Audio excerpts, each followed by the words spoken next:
O silêncio digno e o autocontrole com que se portou às múltiplas humilhações por parte do marido de sua concubina não podem ser vistos como resignação ou passividade, mas como parte da plena consciência de seu papel público. De quão bem-sucedido foi esse papel, exercido de modo carismático e consequente, fala-nos a grande popularidade de Dona Leopoldina, chegando alguns pasquins a exigir que se afastasse Dom Pedro e a dona e que se reconhecesse o príncipe herdeiro sob a tutela da imperatriz. Bem-vindo! Hoje nós vamos falar de Dona Leopoldina, essa biografia aqui escrita pelo Paulo Resutti, A História Não Contada, que faz parte de uma série de vídeos aqui para as 3 biografias que Paulo Resutti escreveu sobre Dom Pedro II e sobre Leopoldina. Mês que vem nós falaremos sobre Dom Pedro II. E chegou a vez da nossa primeira imperatriz, a primeira mulher a governar o país, ainda que sob uma forma provisória, né? Antes de falar sobre o enredo em si, sobre essa grande figura que é tão importante para o país, eu queria dar uma dica para quem tem interesse em ler essa biografia aqui. Eu particularmente, e algumas pessoas também da leitura conjunta acharam um pouco repetitiva. Ela, às vezes, cita exatamente a mesma coisa que a biografia de Dom Pedro. Talvez porque a biografia de Dom Pedro tenha saído primeiro, quem sabe nem era ideia sair essa biografia de Leopoldina. Então, claro, são figuras históricas das quais tem-se pouco documento, poucas cartas documentadas, enfim. Mas se eu pudesse dar uma dica para quem tem interesse em ler esse livro e também quer ler a biografia de Dom Pedro, é dar um espaço maior de tempo entre elas, porque pode ser que fique meio repetitivo. Mesmo assim, eu acho que pode ficar um pouco repetitivo, não sei se nas novas edições, até saiu um box com as 2 biografias, isso mudou um pouco, porque eu tenho algumas edições mais antigas aqui, mas enfim, acho que é uma dica que pode ser interessante para fluir melhor essa leitura, que às vezes fica um pouco cansativo ler a mesma coisa 2 vezes, né? Também queria comentar um pouco sobre essa outra biografia que tem no mercado aqui, a biografia íntima de Leopoldina, a imperatriz que conseguiu a independência do Brasil, do Marcílio Cassotti. Essa outra biografia também tem disponível, é até mais barata, eu acho.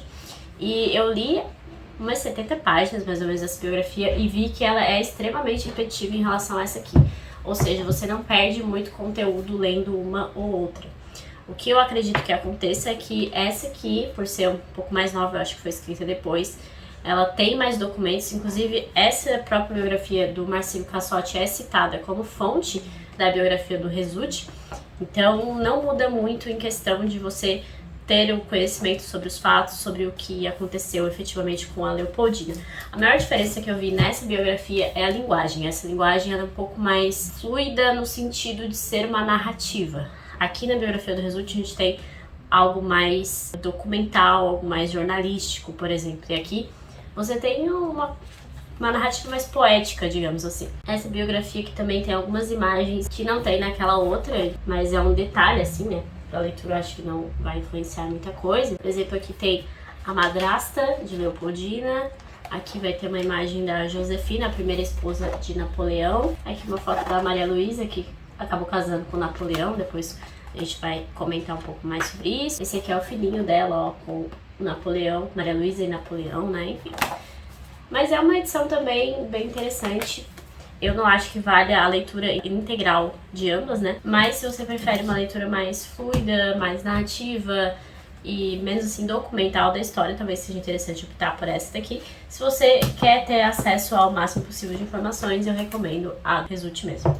Bom, vamos ao livro. O livro vai começar contando um pouco sobre a dinastia de Habsburgo. Eu não sabia, não sei se vocês sabem, mas o Habsburgo iniciaram na Suíça. A origem dos Habsburgo é Suíça e depois eles vão conquistando todos os territórios. E os Habsburgo têm um jeito muito interessante de formar alianças e não participar de guerras, que é essa criação de princesas. Eles são quase uma Disney, como a Jamie já falou, porque eles realmente são uma fábrica de princesas. Eles ensinam suas arquiduquesas a se tornarem grandes imperatrizes, e era feito realmente uma moeda de troca. Eram feitas alianças e alianças por meio desses casamentos com outros reis, outros imperadores, enfim, de outros países, para então aumentar o império dos Habsburgo. Inclusive tem um momento aqui que é citado no livro que os Habsburgo da Espanha teriam unido a Península Ibérica e as Américas do Sul e Central a uma só coroa entre 1580 e 1640. Porque havia esse domínio tanto da Espanha, quanto de Portugal, quanto do Império Romano Germânico, efetivamente. Eles realmente fizeram um império mundial. E Leopoldina foi criada para esse mesmo intuito, ela foi criada para ser princesa, ela teve um ensino muito erudito, ela foi ensinada tanto questões de matérias comuns, como ela também era educada muito firmemente no catolicismo, que era a religião oficial. A gente ainda está falando de uma união entre Estado e Igreja que era muito grande, tanto que o próprio Napoleão vai tentar romper um pouco essa união, mas ela foi criada para ser uma princesa como moeda de troca mesmo. Ela já sabia desse destino dela há muito tempo, inclusive. E a Leopoldina nasceu em 1797, em 22 de janeiro, e ela já nasce num período extremamente conturbado, porque teve a Revolução Francesa logo antes, né? A Maria Antonieta, que foi, então, a rainha decapitada da França, era tia-avó dela. E logo depois começa o avanço de Napoleão por toda a Europa. Então, foi um período muito conturbado. A Áustria perdeu muitas possessões, inclusive o próprio Império Sacro Romano Germânico acaba nesse período, justamente por conta dessas possessões que Napoleão vai obter para si. O próprio pai de Leopoldina vai perder, então, o título de imperador do Sacro Império Romano Germânico para ser o primeiro imperador da Áustria, porque aí a Áustria vai se tornar apenas o país. A Áustria não é mais parte de um reino como era antes. Nesse período há uma grande tentativa de coalizão de vários impérios contra Napoleão. Nenhum deles é bem sucedido, pelo menos no início. O pai de Leopoldina era um déspota esclarecido, então ele ainda era um imperador absolutista. Ela foi criada nessa veia absolutista. E a mãe da Leopoldina era uma grande financiadora de artistas germânicos muito importantes como Beethoven e Schiller. A mãe dela vai falecer muito cedo, e aí o pai vai se casar novamente com a madrasta Maria Ludovica, que aí teve uma importância muito grande no ensino dela e foi uma inspiração muito grande para Leopoldina, como também foi uma financiadora do movimento romântico. Então, Goethe tinha uma proximidade muito grande com os Habsburgo por conta disso, ele é inclusive financiado por ela. E tanto a biografia do Resulti como aqui a do Marcelo Cassotti fala que muito provavelmente a jovem Leopoldina leu Werther, né? Ela era uma grande romântica, ela se intitulava uma grande romântica. Bom, toda a família da Leopoldina tinha um ódio muito grande por Napoleão, afinal eles perderam muitas possessões e perderam o próprio título do império por conta de Napoleão. Porém, já conhecendo a história dos Habsburgo de sempre tentar coalizões por meio de casamentos, nós temos a figura muito importante de diplomata, uma espécie de diplomata aqui no Império Austríaco, que é o Metternich, e ele vai fazer um arranjo para que a irmã mais velha de Leopoldina, a Maria Luísa, que era uma grande inspiração, uma grande amiga da Leopoldina e vai continuar pro resto da vida, se case com Napoleão, porque o Napoleão tinha uma mulher, Josefina, que apareceu lá na foto, só que ela não poderia dar herdeiros para Napoleão, então por isso ele precisa procurar alguém que possa lhe dar herdeiros. E aí eles vão se casar, mesmo com toda essa questão aí do ódio que foi fomentado anos e anos.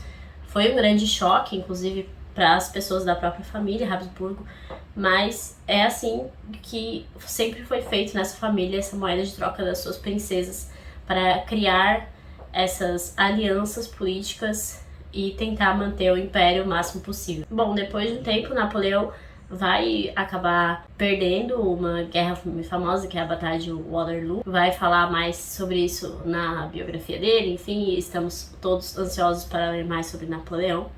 Ele vai perder essa batalha, vai perder a guerra final e as coisas vão começar a voltar como eram antes. Napoleão, ele é exilado. E acaba que a coitada da Maria Luísa sofre muitas consequências, porque ela volta para o país dela, volta com o filho deles, inclusive, e aí ela é muito rejeitada.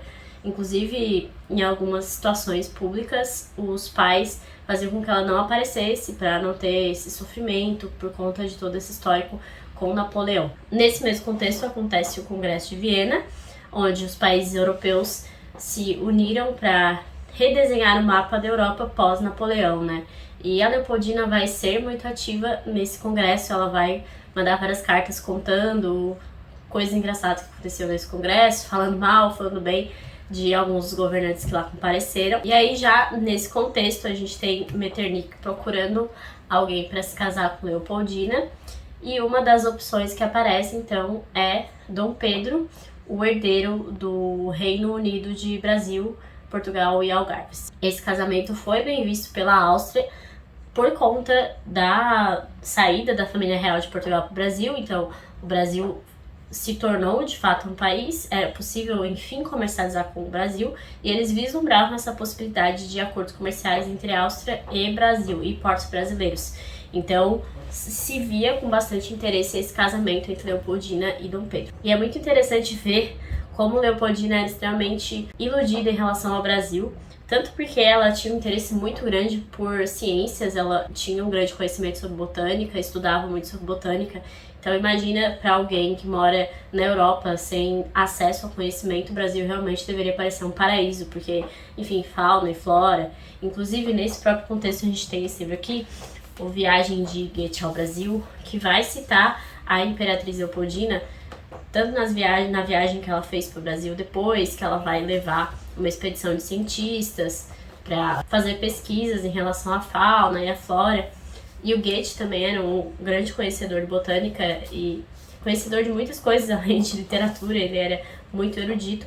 E vai ter uma planta brasileira que vai ser nomeada em homenagem a Goethe. Enfim, ela tinha essa ilusão, assim, do bom selvagem, né? Essa ideia do bom selvagem estava muito em vigor ainda na Europa, que desconhecia os países da América, e também por conta do movimento romântico. Ela era uma adepta do movimento romântico, lia autores do romantismo, então muito provavelmente ela tinha essa ideia na cabeça e achou maravilhoso, disse que era um sonho dela desde a infância conhecer o Brasil.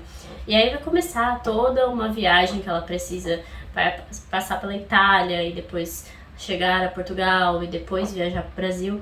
E nisso ela era muito jovem e tem bastante passagens aqui demonstrando uma certa teimosia dela e até um gênio forte, no sentido de ser mimada mesmo. Às vezes ela se incomoda com muitas coisas, chora, reclama, enfim, mas não levei muito em consideração porque era adolescente. Quem que não é um adolescente que não é assim, convenhamos. E aqui nessa viagem também tem um ponto interessante, porque a Leopoldina, como ela foi educada nesse cristianismo fervoroso da Áustria, ela era muito caridosa. Então aqui vai falar que ela inclusive notou a situação de quase miséria em que os marinheiros viviam, e ela mandou distribuir parte do dinheiro que Dom João VI havia colocado à sua disposição como presente para os marinheiros de seu navio, então para auxiliá-los dessa situação. E isso vai aparecer muito, inclusive depois quando ela foi imperatriz, ela se endividava muito, ela se endividou muito, especialmente quando houve a independência, houve a ruptura, porque aí ela não tinha mais a pensão que Dom João VI tinha prometido quando fez o casamento, né? Enfim, ela se casou por procuração, depois viajou para o Brasil. Então ela acaba contraindo muitas dívidas para dar dinheiro aos pobres, ela era muito conhecida por isso. E aí a Leopoldina vai, então, finalmente chegar no Brasil, conhecer efetivamente o que era o Brasil na época. Imagina uma situação extremamente precária, o Império nascendo ainda, nem era Império ainda, né? Ela vindo de um império dinástico gigantesco da Europa, um dos mais importantes, e ela chegando num lugar que não tinha saneamento básico, que não tem até hoje, né? Então, um lugar quente, clima tropical, foi um baque para ela realmente. Deve ter sido uma decepção gigantesca, inclusive com a própria família real, porque quando ela morava ainda na Áustria, ela ouvia coisas sobre a família real de uma forma meio camuflada, porque estavam todos tentando com que o casamento realmente acontecesse. Então, quando ela, por exemplo, encontrou Carlota Joaquina, que era uma pessoa horrorosa, né, enfim, uma péssima pessoa, ela deve ter sofrido um baque também. E ela vai, durante todo o reino, se sentir preterida em relação às pessoas da corte brasileira. Eles não a tratavam bem, ela não sentia que era bem tratada no Brasil. E isso vai deixar ela muito saudosa da vida dela na Áustria. A única pessoa que ela... Claro, no começo ela teve um casamento muito tranquilo com o Dom Pedro I também. Ela era muito apaixonada por ele desde a primeira foto que viu. Enfim, bem movimento romântico, né? Mas ela também criou uma amizade com o sogro, Dom João VI. Ela admirava muito ele. E acredita-se, inclusive, que essa amizade entre os dois que teria fomentado a independência do Brasil. Afinal, Dom João VI falou, né?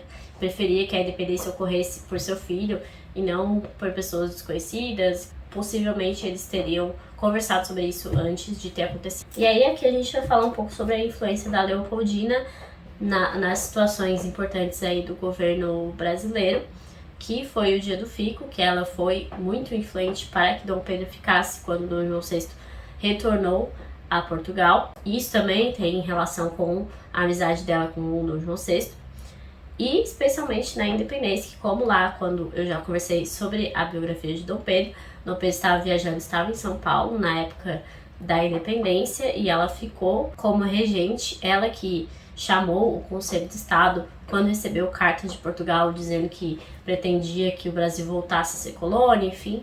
Ela também mandou uma carta para Dom Pedro aconselhando ele sobre essa questão da independência, foi muito decisiva também, porque ela era muito erudita, ela aprendeu a ser imperatriz.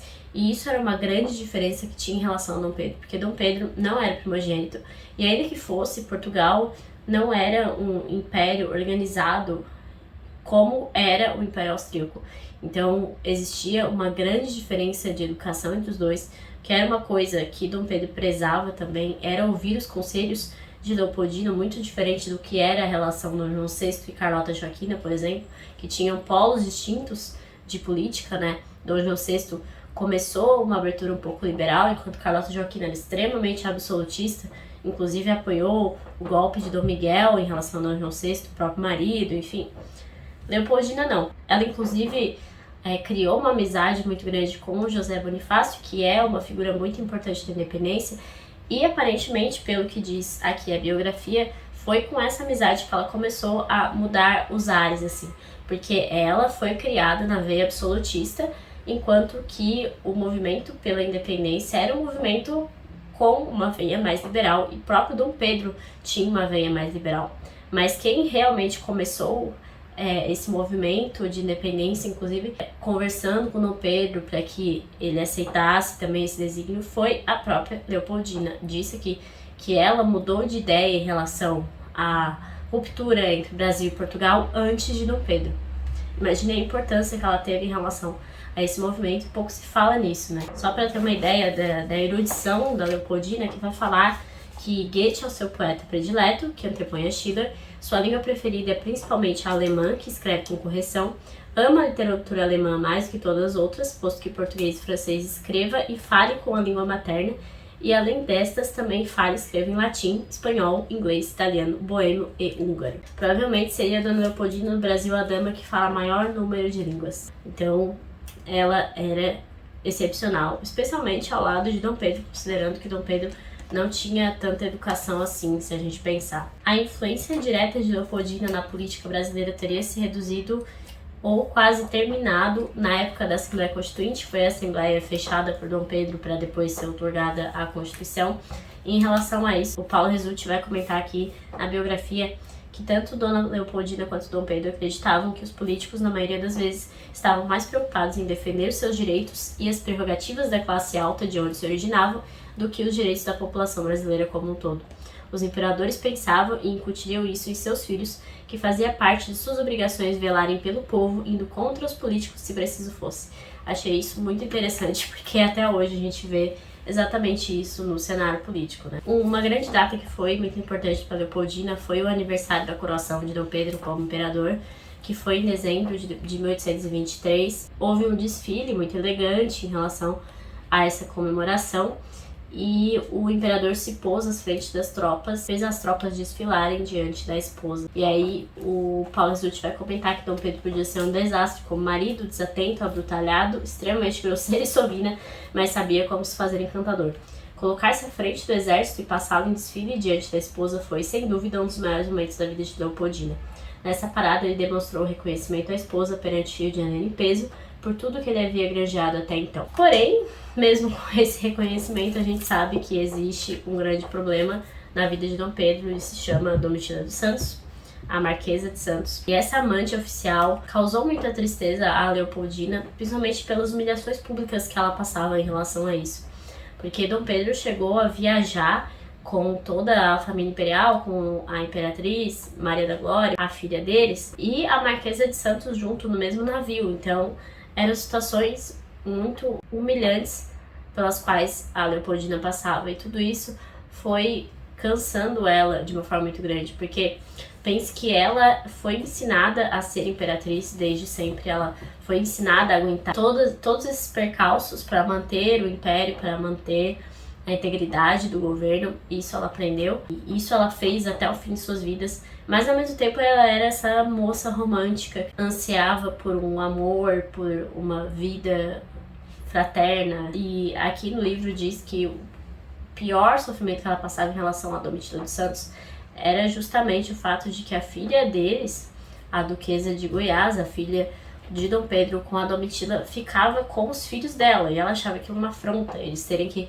conviver com aquela filha bastarda. E realmente era um absurdo, e todo mundo falava que era um absurdo. Era uma humilhação pública muito grande. E enquanto imperatriz, ela fez amizade com a viajante Mary Graham, que era esposa de um marinheiro britânico, se não me engano, que fez expedições aqui pela costa. E a própria Mary, que vai se intitular Maria em decorrência dessas inúmeras viagens que ela fez pra cá, teve um determinado momento que desembarcou no Rio de Janeiro um antigo conhecido de Leopoldina e também conhecido da Maria, que era o Sir Charles Stuart.